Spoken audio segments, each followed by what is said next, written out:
பெரியாரை போற்றுவோம் அப்படின்னு நாம் தமிழர் கட்சி சார்பாக மயிலாடுதுறையில் ஒரு கூட்டம் நடத்தினாங்க.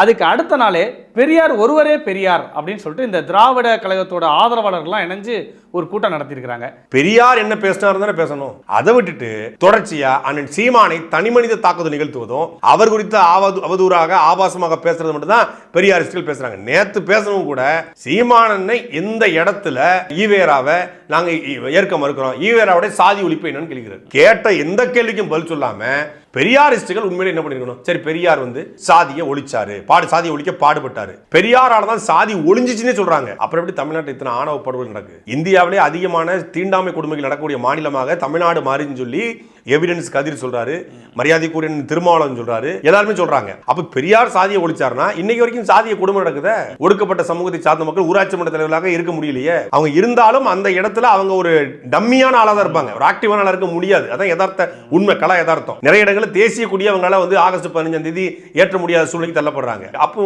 இனத்த சாதியை ஒழிச்சாரு அப்படி ஒரு கேள்வி முன்வைக்கப்படுது. இப்படி பல கேள்விகளை அண்ணன் சீமானவர்களும் நாம் தமிழர் கட்சியும் எழுப்புறாங்க. எதை எழுப்புறாங்கன்னா பெரியார் பேசியதை வச்சு எழுப்புறாங்க, பெரியாருடைய செயல்பாட்டின் மீது எழுப்புறாங்க. ஈவேராவே சொல்றாரு, நான் பேசியதை அப்படியே ஏற்றுக்கொள்ளாத, அதை உன் அறிவுக்கு உட்படுத்து. என்னை ஒருத்தன் கேள்வி கேட்பான் அப்படின்னா அவன் தான் உண்மையான பகுத்தறிவாதிங்கிறாரு. நீ கடவுளை கேள்வி கேட்ப, உன்னைய நான் கேள்வி கூடாதா?